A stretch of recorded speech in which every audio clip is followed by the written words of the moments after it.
right, folks, today is Monday, June 3rd, 2019. Coming up on Roland Martin Unfiltered, When They See Us, the graphic story of the Central Park 5 was released over the weekend on Netflix. We'll talk with Raymond Santana, one of those men, about what happened after his life was stolen by the NYPD, as well as Linda Fairstein. She is, of course, the prosecutor who went after these men, who refuses today to still apologize. A deep search of the Facebook accounts of police departments show racist, bigoted, and violent posts. We'll tell you about that. Also, the city of Trotwood, Ohio needs help. This largely black city was the hardest hit by last week's estimated 13 tornadoes. Also, black voters are suing Mississippi over Jim Crow-era laws that are benefiting white candidates. Also, Reverend Dr. William Barber, he had a hearing today in North Carolina. They keep saying he's trespassing? Really? What's wrong with y'all? And a fond farewell to Leah Chase, the queen of Creole cuisine. And of course, she passed away over the weekend, as well as former Noble National President, Police Chief Jimmy L. Wilson. Y'all, it's time to bring the funk on Roland Martin Unfiltered. Let's go. He's got it. Whatever the miss, he's on it. Whatever it is, he's got the scoop, the fact, the find. And when it breaks, he's right on time and it's rolling. Best believe he's knowing. Putting it down from sports to news to politics. With entertainment just for kicks, he's rolling. Yeah, it's Uncle Roro, y'all. Yeah, it's Roland Martin. Rolling with Roland now. He's funky, he's fresh, he's real, the best, you know he's Roland Martin now.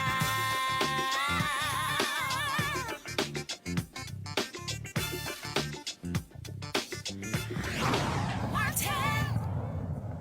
Last week, a flurry of tornadoes hit the Midwest in this country, including Dayton and surrounding areas. Some 13 tornadoes touched down.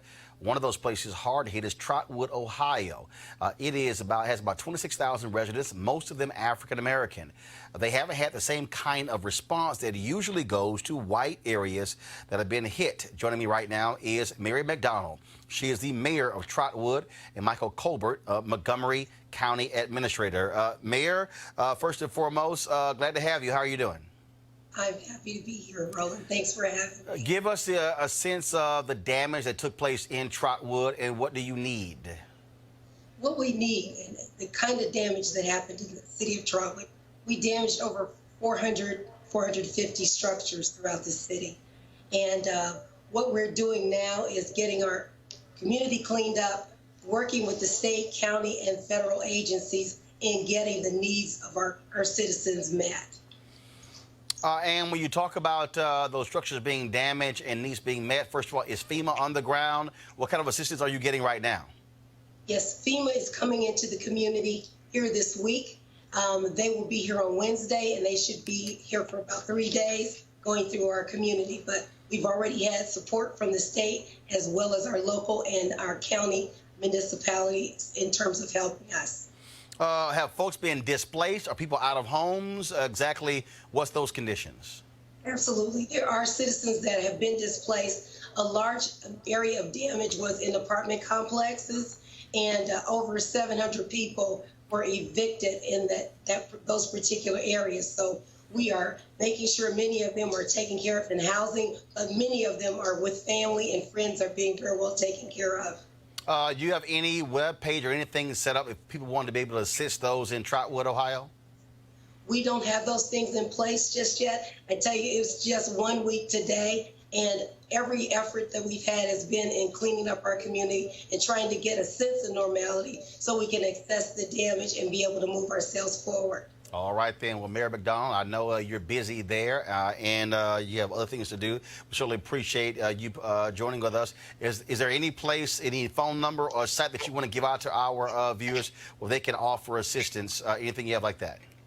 Absolutely. I'd like to say 937-854-7212 is the phone number you can reach. And I want you to know that everything is going well here. We're getting the assistance that we need. And we are excited about the new future that Trotwood will have as a result of this. We're resilient and a strong community, and we expect the recovery to be an absolute success for our citizens. All right, Mayor McDonald, we appreciate it. Thank you so very much. Thank you. All right, folks. On Friday, Netflix premiered the Ava DuVernay series called When They See Us. It is about the case of the Central Park Five. It is 5 young men, most who did not even know each other, who went to prison as a result for a rape they did not commit. It was one that, of course, dominated headlines in New York City and all across the country when it took place. Here is a clip from the movie. The young men who have been arrested in connection with the attack were arraigned on a long list of charges by the side of a road in Central Park.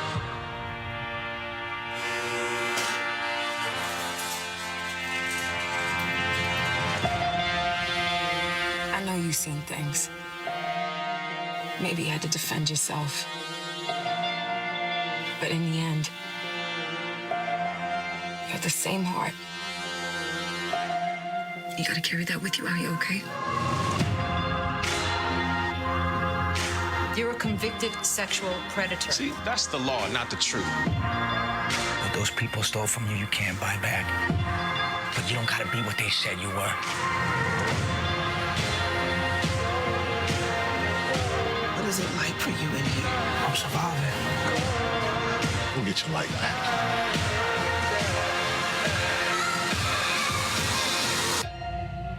Take it back.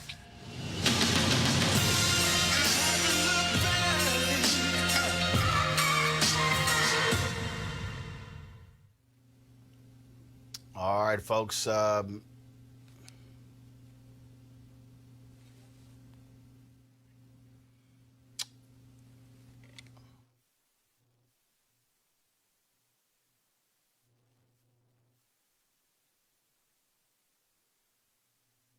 All right, folks, come back to me. We have some technical difficulties here, so there we go. Joining us right now, though, is one of the Central Park Five, Raymond Santana. He joins us via Skype. Raymond, first of all, welcome to Roland Martin Unfiltered. Thank you for having me, Roland.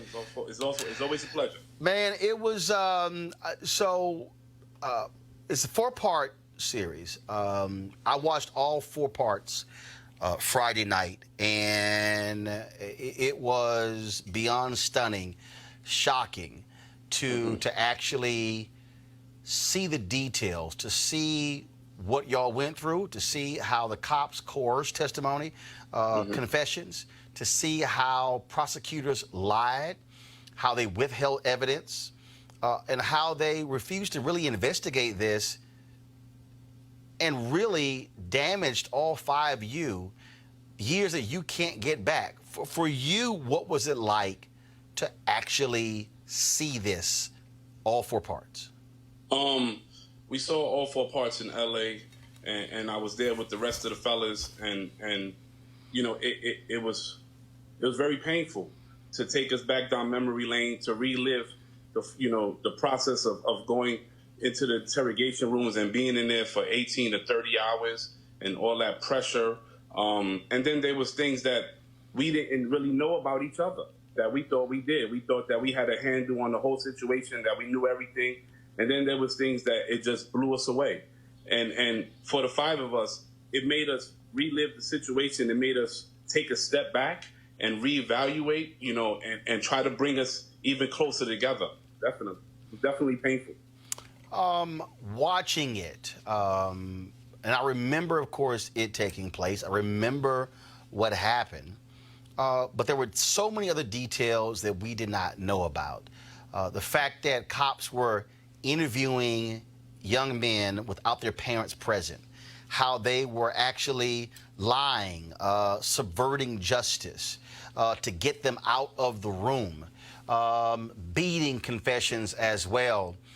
And then, of course, you see what Linda Fairstein and the other prosecutor, Elizabeth Lederer, what they were doing as well. These are people who are supposed to be about, when you go to Supreme Court, it says equal justice under law. But the reality is that's not what y'all experienced. That's right. 100%. 100%. It was the total opposite. Here was these these seasoned veteran detectives who, you know, they was the elite of the police force, and they was using these tactics on us that we never even heard of, that we didn't know. You know, there was no CSI, Law and Order, back in 1989, so we didn't know about the good cop, bad cop. You know, we didn't know that, you know, that Corey was going to be physically abused by the police in the precinct. So this stuff was all new to us, and it was just the great amount of pressure that they put us under that we couldn't handle as 14 and 15-year-old kids. When you talk about, probably out of all 5 of you, I mean, it was just stunning seeing what took place. But Yes. but to look at what Corey went through, knowing full well he only went to the precinct to offer support for his friend, that he served more time in prison than anybody else. He was he was beaten and almost killed. Episode 4 was just, I mean, my mouth was wide open watching it. Were y'all all aware of the hell that he went through? No, not at all. I mean, at the end of the day, everybody is going through, you know, everybody's going through their travels through the criminal justice system. And then when everybody gets out, you know, there's not really a conversation about it. And even when Corey gets out, we never really have a clue of the impact of how much he went through until we saw this series. And so it was an eye-opener. And for us, you know, it was about embracing him. He's our brother. That's my brother at the end of the day. And it was stuff that I didn't know. But you know, it was heartbreaking to see that. It definitely was. The what was also stunning is that the way this was presented, as if all 5 of you were friends, when the reality is only Corey and Yusef knew each other. That scene of the 5 of you in the room for the first time, introducing yourselves to each other. That's correct. That's correct. That's correct. I mean, we didn't know each other. And you know, at that point, it's like everybody understands in one accord what happened. Everybody in that room says, okay, we have been taken advantage of. And it's at that moment that we vow to fight against the system. Yeah. There's an assumption that young men get in trouble. They come from fatherless homes. But the reality is several of you had fathers involved with in your lives. But you had police officers who also were taken into account, who were taken advantage of. Also parents who didn't know better, who didn't know what was going on. In your case, having your grandmother leave the room, coercing your dad into signing your confession. I mean, it was. I mean, watching this, you're literally going, really? And then the next one, really? And the next one, really? Yeah. Yeah. I mean, we came from good home. We came from good family homes. I mean, my dad didn't have a criminal record. Like, he never had dealings with the police. So he was just naive, just as naive as I was. And he was a grown man, you know, who was a hardworking man, who went to work every day, you know, and he worked the same job for 44 years until he retired. And so the system also took advantage of our family members. Yeah. I want to go back to Corey. And it's hard for some people to hear this, but when you hear that it was God's divine order, here's the guy who went to help a friend out. That's right. Gets caught up, serves the longest time. He's moved around from prison to prison, unlike the rest of you. And he ends up being the one who comes into direct connection with the real rapist. Yeah. I'm literally watching this and I'm going, first of all, Hollywood could literally not write. That's right. No, Hollywood, no one could actually write a story where the guy gets into a fight with the actual rapist. They get separated. He goes to another prison and runs into the same guy who eventually is the one who confesses to being the real rapist. When you found out how all of that came about, what were you thinking?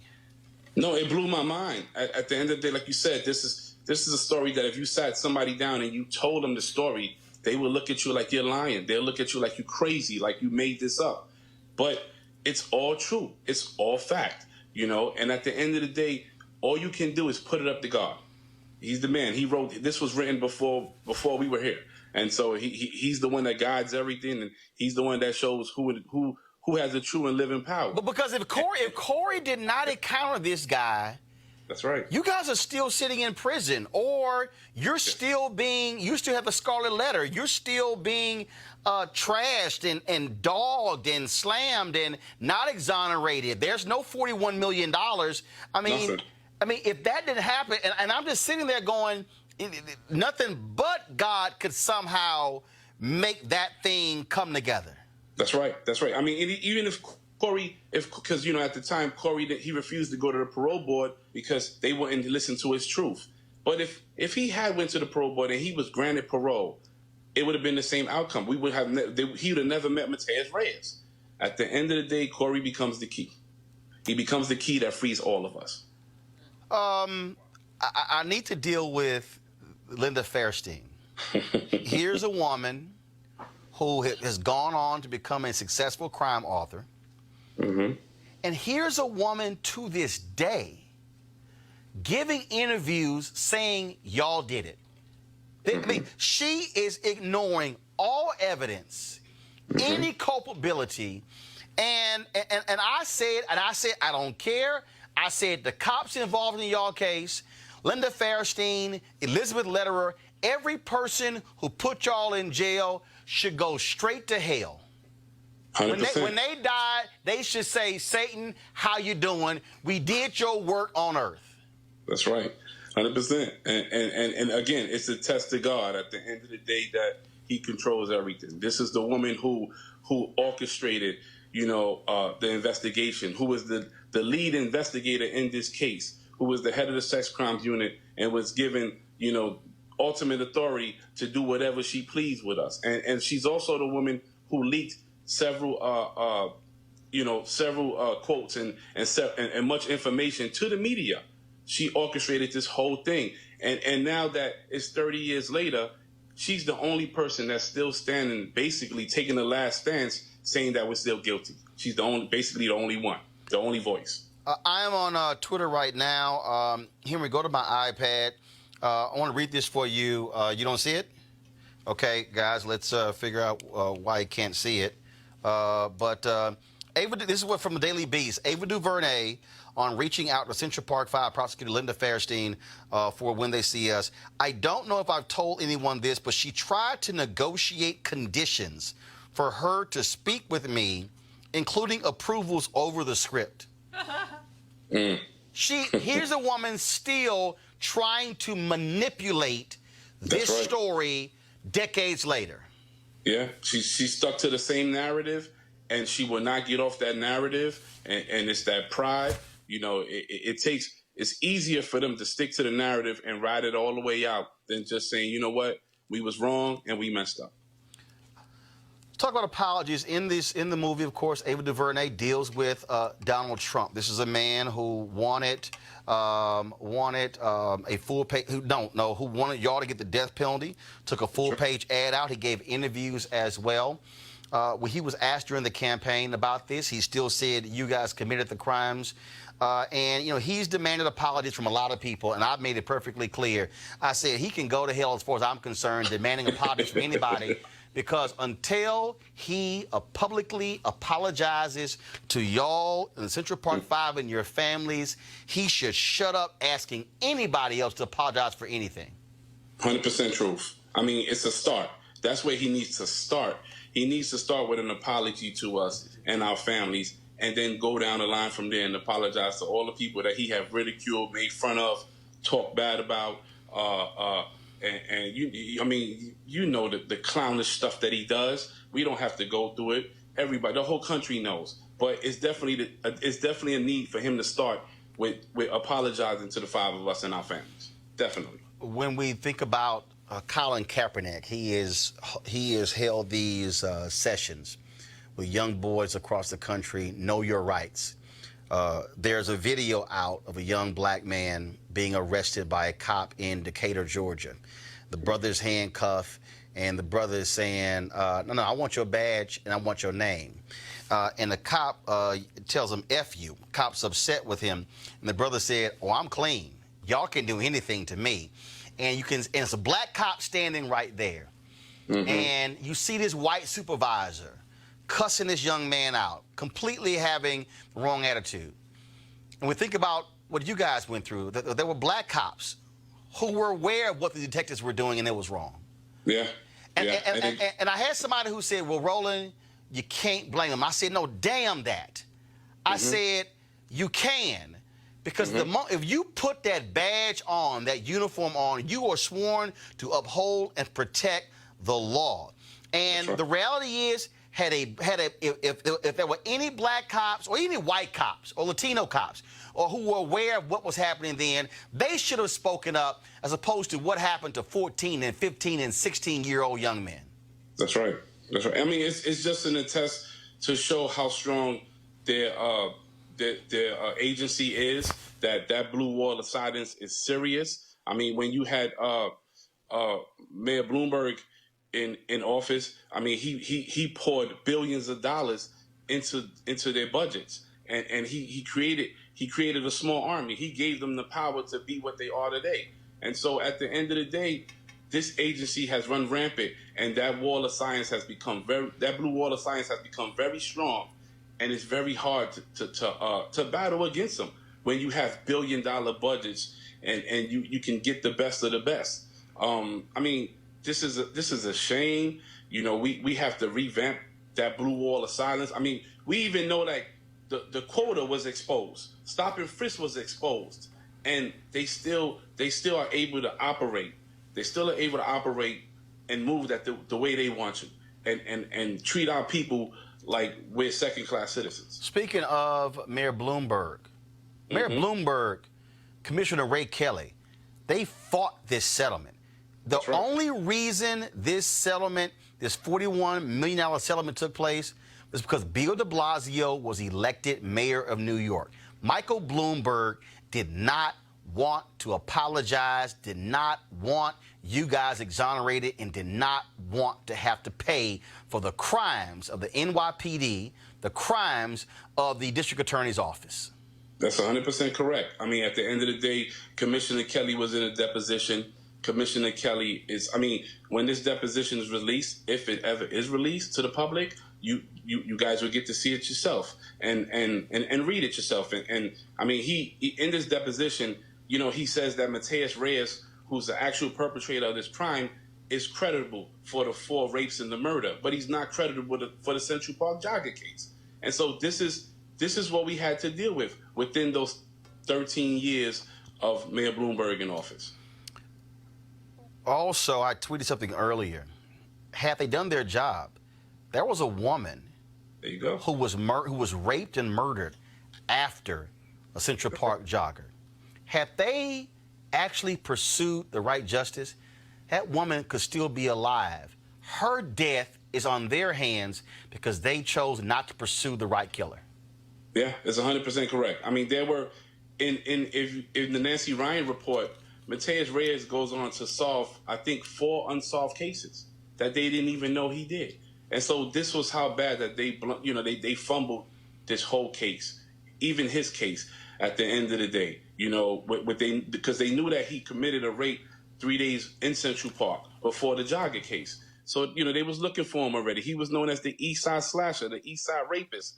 And like you said, Roland, if they would have did their job, this woman would have still been alive, and those other 4 rapes wouldn't have occurred. Got some questions from my panelists here. I have Eugene Craig, CEO, Eugene Craig Organization, joining us via Skype. Dr. Avis Jones DeWeaver, a political analyst. Joseph Williams, senior editor, U.S. News and World Report. I'll first start with you, Avis. Avis, Joseph, then Eugene.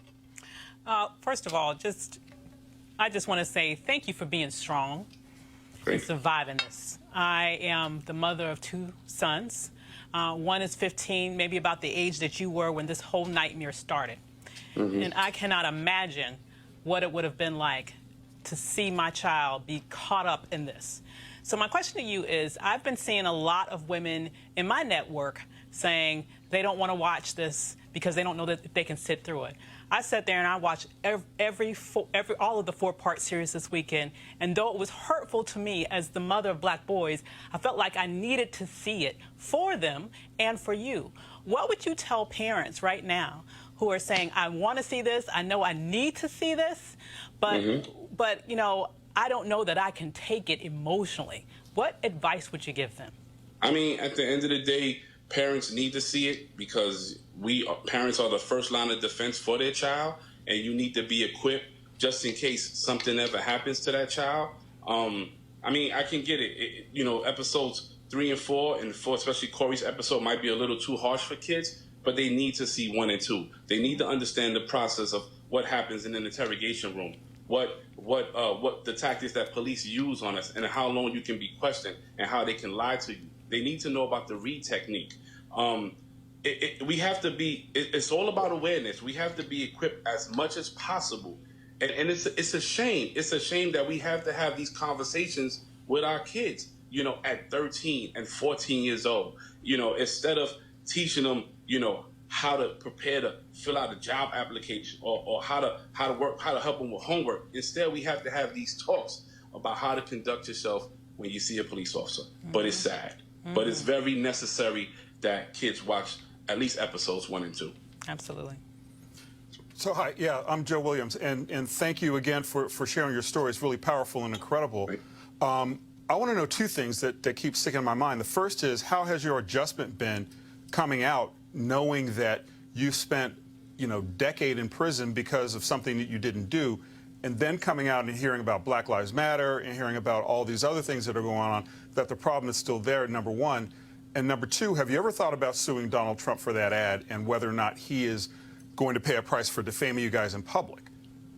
Well, for the number 2 question, I mean, you know, that's an attorney issue. I don't know if it's possible, because when that ad was produced, the statute of limitations might have ran out on that, because that was produced in, I believe, 89 or 90. So I don't know about that. And then your first question was again? Well, my first question was, it seems like since you guys were incarcerated, everything has changed and nothing has changed. Instead of having 14-year-old black boys going to jail for a crime they didn't commit, we have 14-year-old black boys getting killed in the streets by cops who have the very same attitudes of the police officers who are the ones who convict you. They assume, and the assumption is, you project criminality on black boys and black children, and you see a criminal and you're really, you know, the officers are willing to convince themselves that you've done something wrong even when you haven't, and they're more likely to pull a gun this time rather than just try to railroad you guys for something that you didn't do.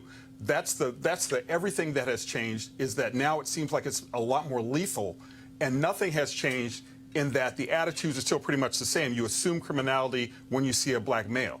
My question to you is, how does that make you feel? What does that put in your mind, the fact that you guys did all this time and you got a huge settlement from the city, but we still have this problem?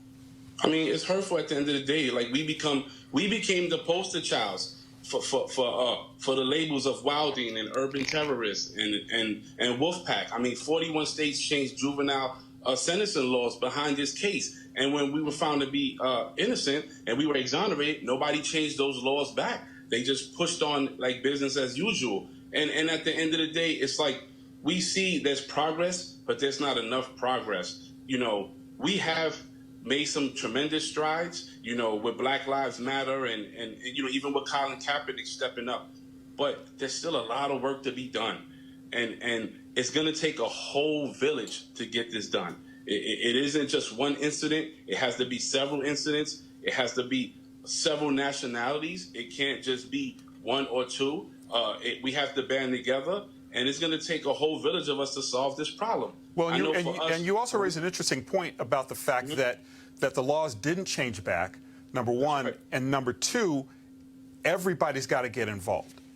It's true. Everybody has to. I mean, you look at Raise the Age campaign, whereas we know, you know, it's proven. It's a fact that a male's his mind isn't developed until the age of 24. But if he commits a crime, you give him the harshest sentence that you can give him, and you destroy his life. You know, and now when he does come back on parole, he doesn't know how to function. For us, you asked that question earlier, and for me, here was this 7-year gap. This was the critical point in my life where my dad was supposed to teach me, how to become a young man and how to become a man eventually. But in return, in essence, what happened was that was taken out, and this gap was replaced with prison life and how to adjust to prison, and giving me this aggression that I didn't know exists until somebody pulled my coat to it. And how do you, now you put me back on the street and I have these scars that cannot be healed. And how do you undo that? Yeah, and how do we do that? Eugene? How do we do that? Eugene? First, brother, I appreciate you existing. Appreciate your story. I'm a believer that 45 owes y'all a huge check, if you can actually afford it. My question to you is this: what do you think should be the penalty for prosecutors and cops that engage in misconduct? Because that's what this is. You guys were victims of prosecutor misconduct and police misconduct. What do you think? I think we need to. It's great we're having a conversation of prevention, but until we can actually eradicate this crime, I think crime dissolves a responsibility and a sentence attached to it. And so my question to you, as somebody that's been a victim of prosecutorial mismanagement and police misconduct, what do you think should be the penalty for prosecutors like Linda Feinstein, who's now selling millions of books off of you guys' lives? Yeah, I think number one, we need to take away the immunity. Prosecutors have the immunity. We need to take that away. I think that we need to take away the Reed technique for police officers, and they need to be held accountable. If you commit a crime, then there's a sentence for it, and they shouldn't be above the law. They break the law just like anybody else.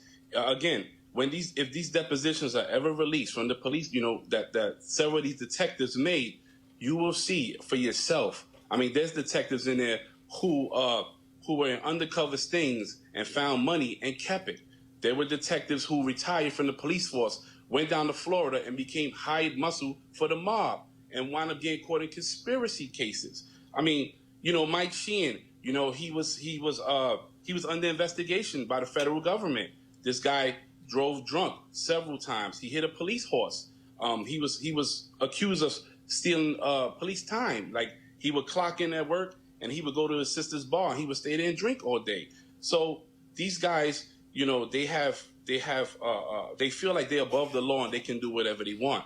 And it's time for us to strip away those immunities and have them pay for their crimes. Raymond, you said a couple times already that if the depositions are released, have they been locked away?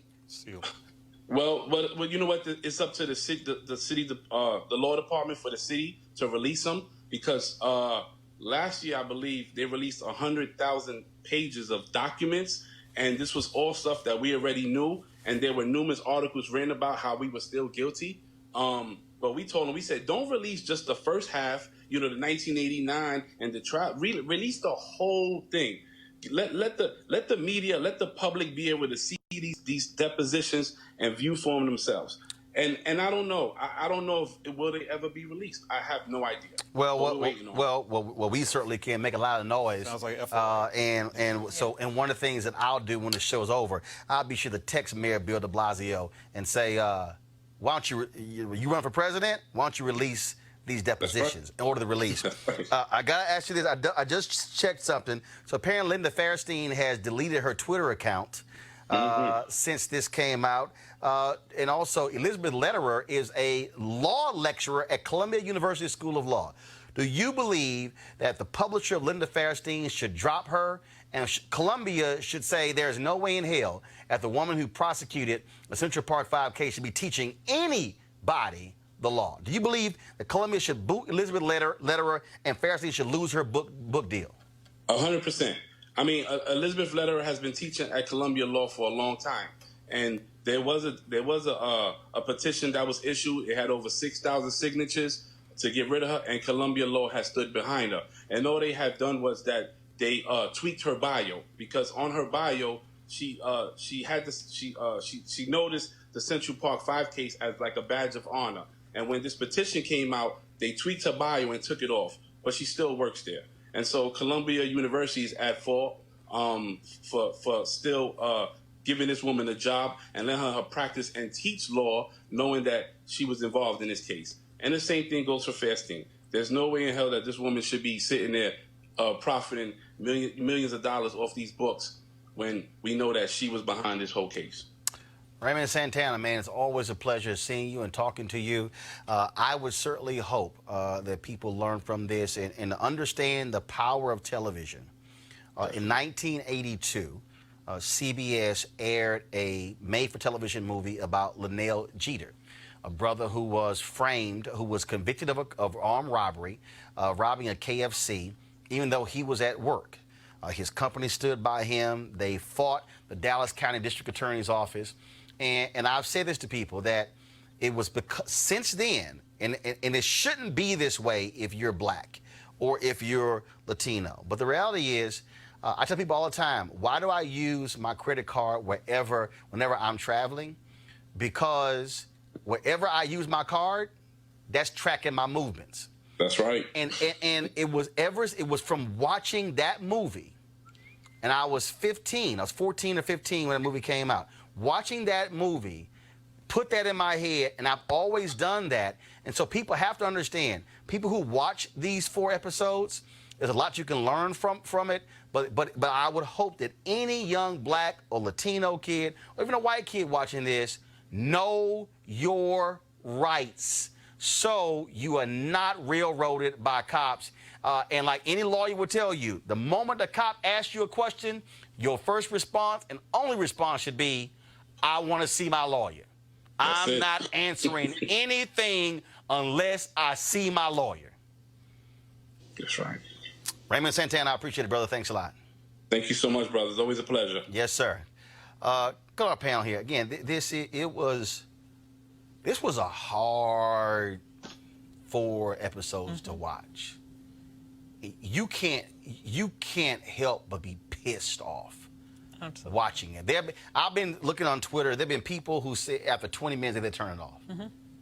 I mean, you're watching it and you're getting even more pissed and more pissed. I know somebody who was saying, well, why should you watch it? No, you should watch it because it happened. Absolutely. It happened and it happens. Okay, I cannot operate under the illusion that similar things aren't still going on today.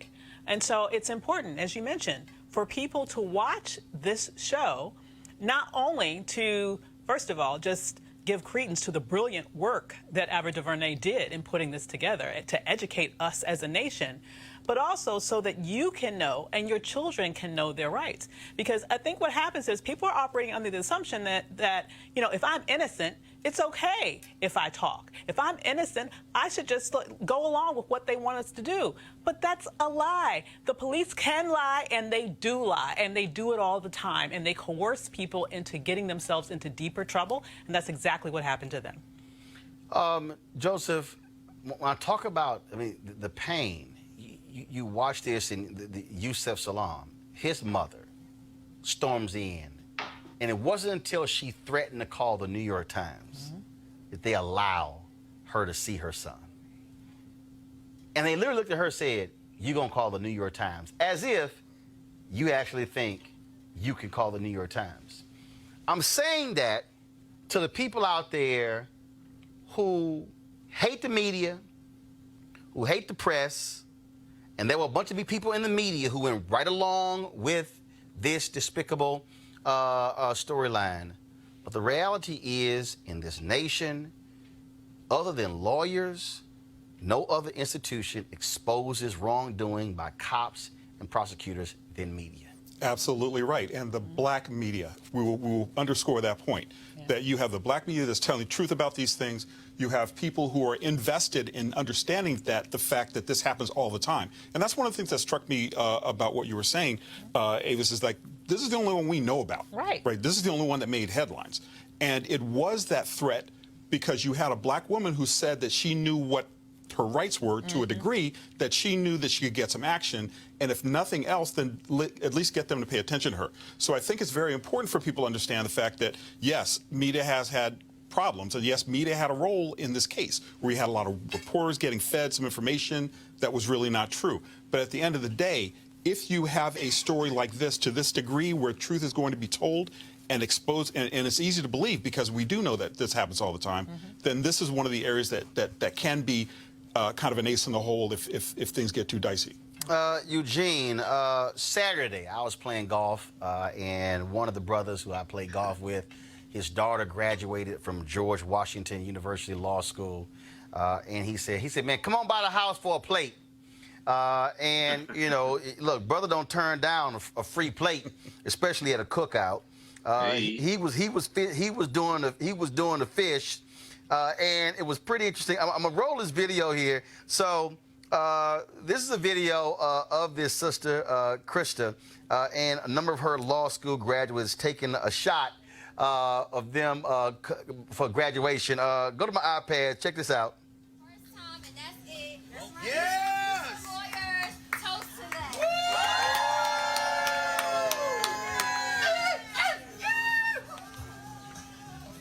One and done crew, baby.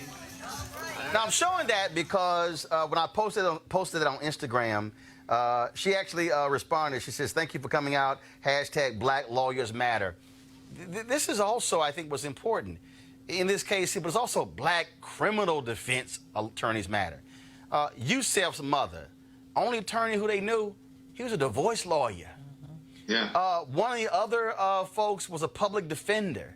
And the thing is, this is why Black folks in media matter. To Joseph's point, Black lawyers matter because we understand how we have been systematically railroaded in this country. Absolutely. There's a lot to unpack there. Media and the press has played traditionally an important role in uncovering scandal after scandal after scandal after scandal. The biggest scandals in our country have all been uncovered by reporters that just would not give up. You know, the one thing that even the beat police understood was that, hey, the bad press could definitely blow up what we have going on here. But to the notion of the Black lawyers absolutely do matter. Black criminal defense attorneys absolutely do matter. I'll give you an example. I went to traffic court about a month ago, and I stuck around for about an hour or so, a little bit, maybe like 2 hours after, just to sit back and watch, you know, how things operate. You know, I'm working, you know, in the criminal justice reform space, and you know, you gotta have a full understanding of it. What I saw with some of the public defenders putting just horrible deals in front of people, just because, you know, they didn't have their best interest of the client at heart and just trying to move the case along. And I'm talking, you know, hey, accept 6-month probation in exchange for not having to pay like a $300 fine, when the judge knows that you're probably going to, you know, get caught up driving without a license again. It's a setup for failure. And it comes to the matter of Black criminal defense attorneys mattering, Black lawyers mattering. We need a pipeline of Black lawyers.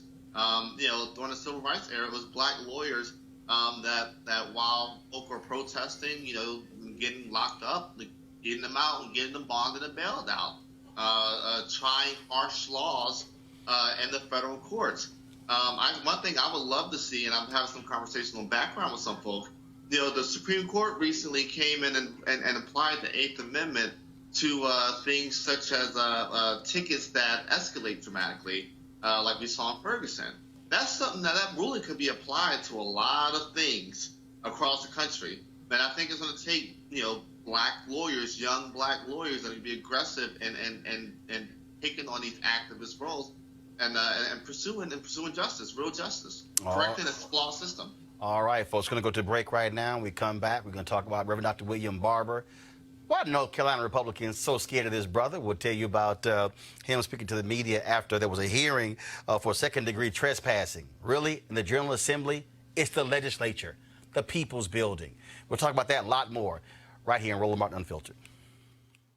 You want to check out Roland Martin Unfiltered? YouTube.com/Roland S. Martin. And subscribe to our YouTube channel. There's only one daily digital show out here that keeps it black and keep it real. It's Roland Martin Unfiltered. See that name right there? Roland Martin Unfiltered. Like, share, and subscribe to our YouTube channel. That's youtube.com/Roland S. Martin. And don't forget to turn on your notifications so when we go live, you'll know it. All right, folks, they're back. MarijuanaStock.org has another great investment opportunity. If you were lucky enough to invest in their last crowdfunding campaign, you know they raised a lot of money in just a few months investing in legal marijuana farms. Those initial investors now own shares of a publicly traded company. They're on fire, folks, and last time you may have missed out. You don't want to miss out this time. Now they have a new investment opportunity that is as good, if not even better, than the last. I'm talking about industrial hemp CBD. Now, for those who don't know, the hemp plant is the cousin to marijuana with a much higher concentration of CBD, which means hemp CBD gives you all of the medical benefits of marijuana without getting you high. Now, until recently, hemp farming was practically illegal in the U.S. and heavily regulated by the DEA. However, the 2018 Farm Bill Congress passed, making it legal to grow hemp CBD in the U.S., is creating one of the largest commodities worldwide. They need land to grow all of the plants. This makes for an incredible investment opportunity, and that's where our good friends at 420 Real Estate come in. Their business model is very simple. They buy land that supports hemp CBD grow operations and lease it to licensed, high-paying tenants. That's right, they are hemp CBD landlords, and you can get in on the action. You can invest in the crowdfunding campaign for as little as $200 up to $10,000. You may not want to miss out on this one, folks. All you got to do to invest is go to marijuanastock.org. That's marijuanastock.org. You can get in the game, and you should do it now. Folks, Reverend Dr. William Barber, of course, is our good friend, and he's been ticking off Republicans there in the North Carolina legislature. And it got so bad that they literally barred him from coming to the legislature. Are you serious? It says trespassing. Well, there was a hearing today, and this is him talking to the media after the hearing. In this particular instance, fighting for 500,000 people who need health care. The legislature that we have now has been proven to be unconstitutionally constituted. They are the real violators of the law. They've been found guilty of voter suppression. And we believe they're guilty of not allowing people in this state to have access to health care. 346,000 of which are white in this state. And so this was all basic hearing. We think the state is trying to prevent us from arguing the very thing that is the basis of our protest, and that is the Constitution. The lawyers are doing well, and we intend to stand, because this is so much bigger than any one person. This is about the people of North Carolina, and it's about whether or not we have full right to speak, to justice, to have free speech, and to make sure that that building is not a place where legislators can hide from the people, but instead where they can be found so that we can do what the Constitution says, and that's instructive. We were there. Now, Eugene, come back to me. So what happened was in April, that a ban was lifted on Reverend Barber being allowed into the building because the Republicans said, we don't want y'all protesting. North Carolina Republicans, that's how crazy they are. Literally went to court to say, ban him from bringing people into the state capitol to protest against bills. That's how crazy North Carolina Republicans are. I mean, this is the same party that, celebrated electing the first black chairman and couldn't wait to get rid of that first black chairman as soon as possible. We know North Carolina Republicans are crazy as hell. We know North Carolina is, politically headed to a hell in the handbasket. It's indefensible. It's a violation of Reverend Barber's First Amendment rights. They would never do this to a two-way rally crowd. They would never do this to the pro-life people that flood every single GA cycle when bills are put up. But they're targeting this gentleman who's fighting for the rights of black, brown, and poor people. Avis, this is funny. So literally, this took place. This is an article from June 16th, 2017. Here we go to my iPad. Reverend William Barber, the North Carolina NAACP president, has been banned from entering the North Carolina Legislative Building following his arrest during a protest on May 30th. The ban also applies to 31 other protesters arrested that day during a health care sit-in. They were protesting health care. Oh, my God. Oh, my God. Oh, my God. Well, you know, as been said, I mean, I can't even imagine what I could be surprised by at this point by that particular legislator. The Republicans in North Carolina have been off the chain for a while now. And it's very interesting to me. These very same people who want to talk Second Amendment, Second Amendment, Second Amendment. Constitution. Oh, my God. We're original constructionists. Absolutely. All of a sudden, skip over the First Amendment when it applies to people that they don't want to hear from. So the hypocrisy is just astounding. But once again, they've done so many astounding things that it's really hard for them to do anything that surprises me at this point. Joseph. You know, it's the one thing that worries me about this whole thing, right, is the fact that they have banned a guy, and he's got to go to court. I mean, one person, Reverend Barber, who's trying to lead a movement, and they've gone to court to try to get him to stop this. I mean, what's next, though? I mean, they've done a lot of stuff that we thought was ludicrous and they could not get away with, but they're trying to legitimately silence somebody in a First Amendment context. It's not going to work, number one, but number two, they're packing courts so that further on down the line it might actually work and it might actually have somebody who would rule in favor of the legislature. It's ridiculous. Now, let's talk about, of course, we always talked about crazy racist cops on this show. Well, guess what? An organization decided to do an extensive look into what these cops are saying on Facebook. A review of the Facebook accounts of thousands of police officers around the country found them endorsing violence against Muslims, women, and criminal defendants. Here's one example. F these Muslim turd goat humpers. Wow. Oh, but we must help them. Yeah, right, when it's okay to rape and murder in a religion. I ain't helping no one. That's, of course, the page there of that particular woman right there. Now, the review was done by the Plainview Project. It was launched by our guest, Philadelphia attorney Emily Baker White. She joins us right now. So, Emily, glad to have you on the show. So, how did this thing originate? Where did the idea come from to say, let's dig a little deeper? Thank you for having me on the show. So, I first came across troubling content on Facebook posted by police officers when I was an attorney at the Federal Defender's Office in Philadelphia in the Capital Habeas Unit. I was representing individuals on death row who were contesting the validity of their convictions. I was assigned to one case in which I was asked to look into a potential police brutality claim in that case, that there was a lot of police brutality in a given neighborhood that might have affected the outcome of the case.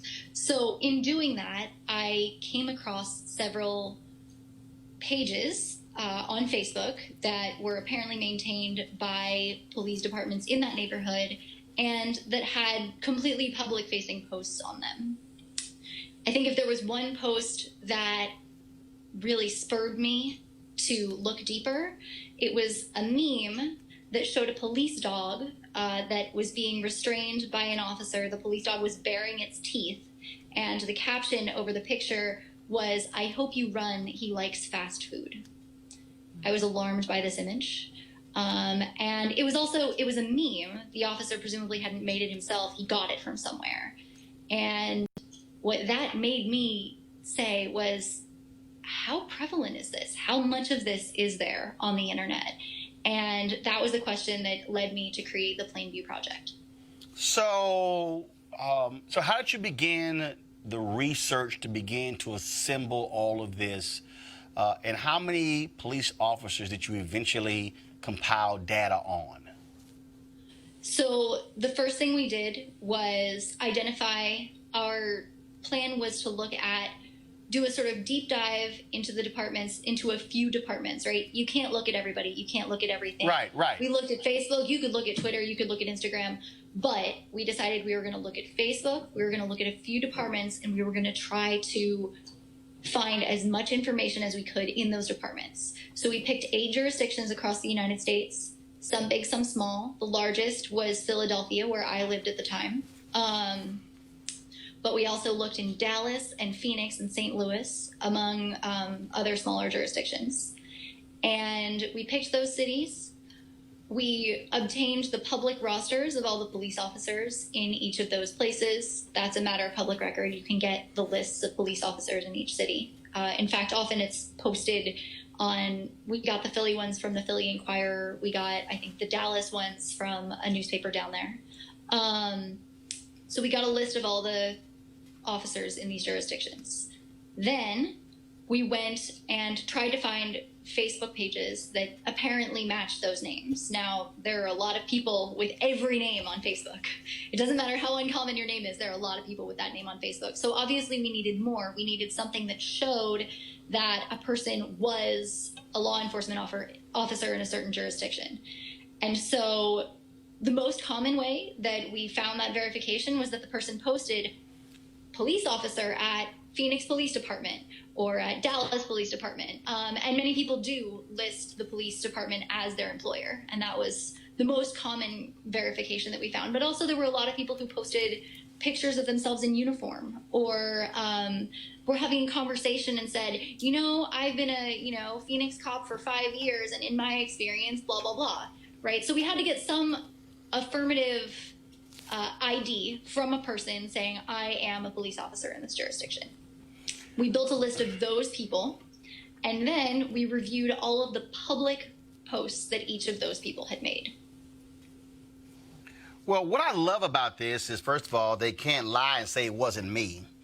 That's the one thing I love about it. And also what it does is exposes them in their own words. Now, you put this out there.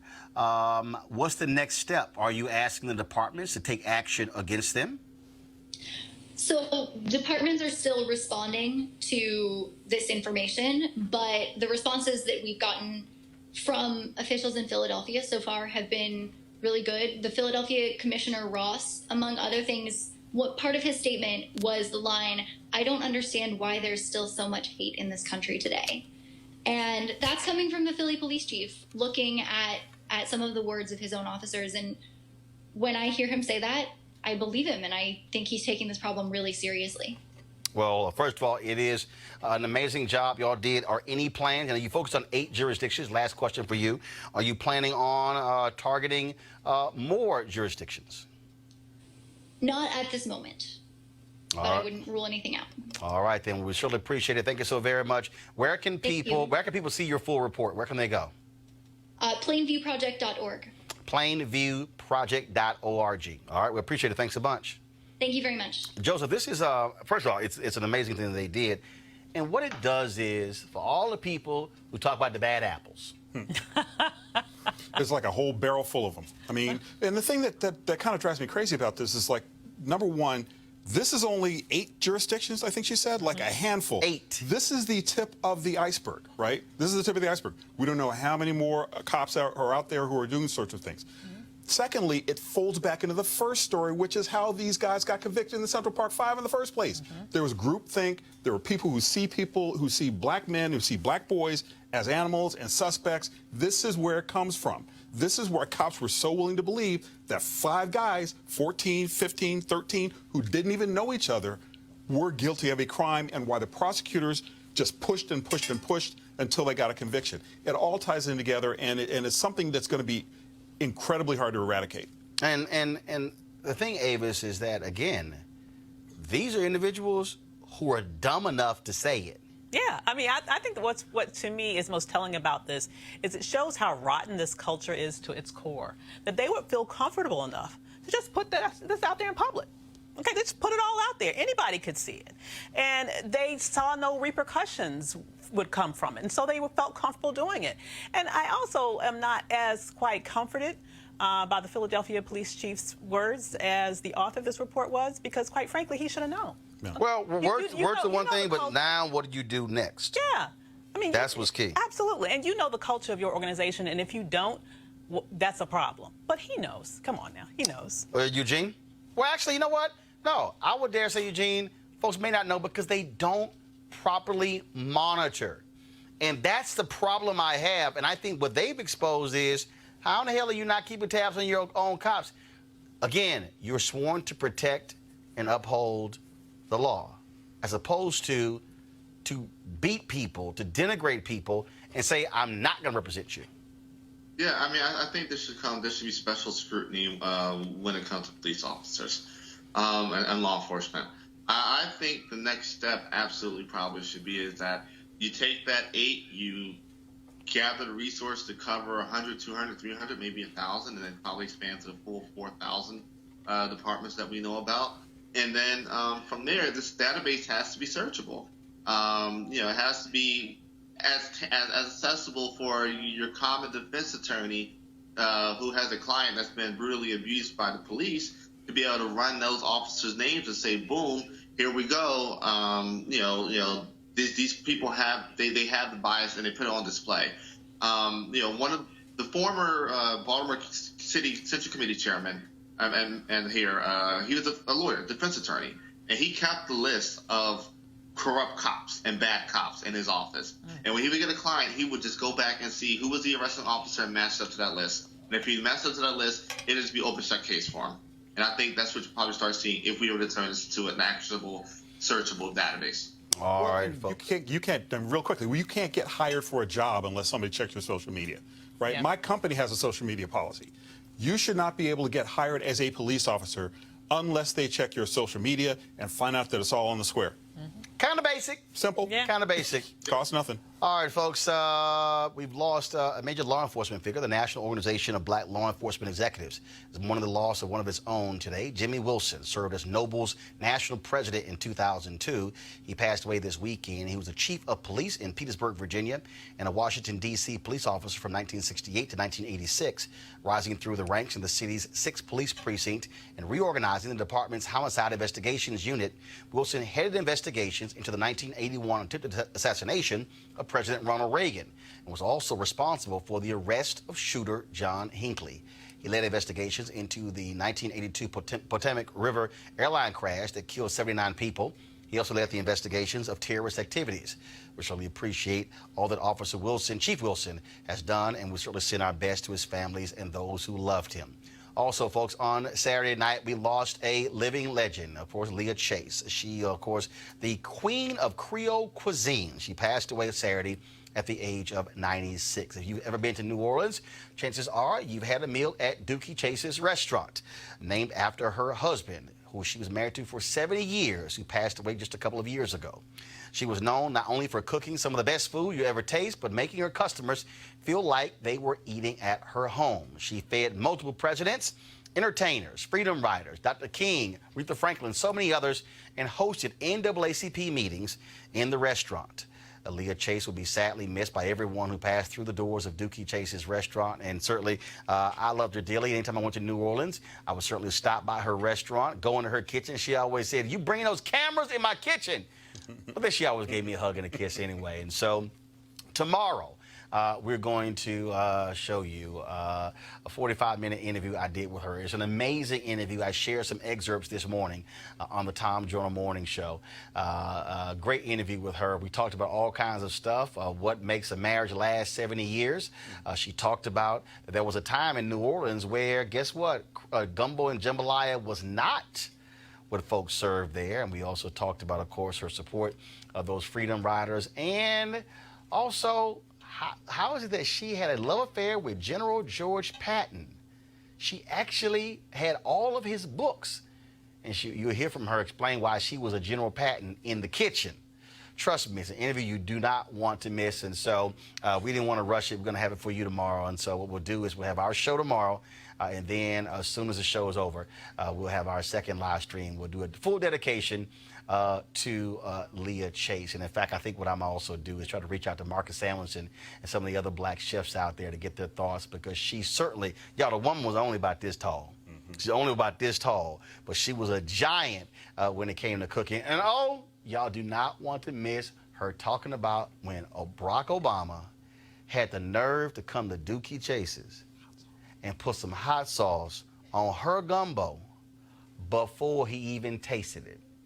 Let's just say things did not go so well with the first black president, but mess it up, Miss Chase's gumbo, and wait till y'all hear the kind words that she had for President George W. Bush. It's an interview you don't want to miss. I'm telling you right now. And so we're looking forward to paying proper tribute to Leah Chase. All right, folks, I want to thank all our panel being with us today. Robert. Excuse me, Eugene, Joseph, as well as Avis. Thank you so very much. And also, folks, don't forget, we want you to support Roland Martin Unfiltered by joining our Bring the Funk fan club. Every dollar you give goes to support this show to make this possible for us to be able to pay tribute to folks like Officer Wilson and also to Leah Chase because, let's just be honest, they're not going to get their just due other places. Well, this is why we have to have our own institutions to do so. And in fact, she also has some great words and why it's important for Black media, for us to keep telling the truth even when others don't like it. And so I want you to go to RolandMartinUnfiltered.com, join our Bring the Funk fan club. You can give via Cash App, PayPal, or even Square as well. You can give monthly. You can give a one-time donation. It doesn't matter. We've had folks who've given as little as $1 all the way up to folks who've given us $1,000 every single month to keep this show going.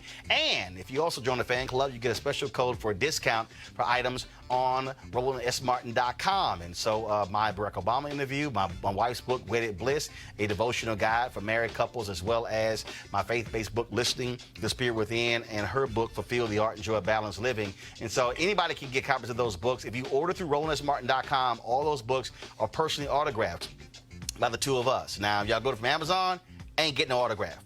So I'm just telling you right now, you want to go to RolandSMartin.com. Again, if you're a member of the fan club, be sure to get your code. A lot of you who gave you a Cash App, you did not include your email when you signed up. That's why you haven't gotten your code. So shoot me an email at RolandSMartin.com, and then we'll send you the discount code to you as well. All right, folks, I got to go. I shall see you tomorrow. Holla!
Hey fam, want to check out Roland Martin Unfiltered, the blackest show on all of digital, cable, and broadcast. Check out our audio podcast. There's only one daily digital show out here that keeps it black and keep it real. It's Roland Martin Unfiltered. Press play. You want to check out Roland Martin Unfiltered? YouTube.com/Roland S. Martin. And subscribe to our YouTube channel. There's only one daily digital show out here that keeps it black and keep it real. It's Roland Martin Unfiltered. See that name right there?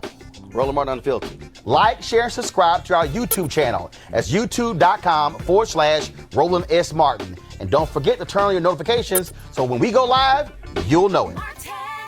You want to support Roland Martin Unfiltered? Be sure to join our Bring the Funk fan club. Every dollar that you give to us supports our daily digital show. There's only one daily digital show out here that keeps it black and keep it real. It's Roland Martin Unfiltered. Support the Roland Martin Unfiltered daily digital show by going to RolandMartinUnfiltered.com. Our goal is to get 20,000 of our fans contributing $50 each for the whole year. You can make this possible. RolandMartinUnfiltered.com.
Hey fam, want to check out Roland Martin Unfiltered, the blackest show on all of digital, cable, and broadcast. Check out our audio podcast.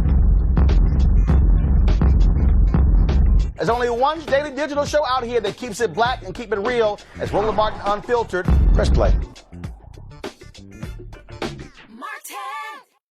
You want to support Roland Martin Unfiltered? Be sure to join our Bring the Funk fan club. Every dollar that you give to us supports our daily digital show. There's only one daily digital show out here that keeps it black and keep it real. It's Roland Martin Unfiltered. Support the Roland Martin Unfiltered daily digital show by going to RolandMartinUnfiltered.com. Our goal is to get 20,000 of our fans contributing $50 each for the whole year. You can make this possible. RolandMartinUnfiltered.com.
You want to check out Roland Martin Unfiltered?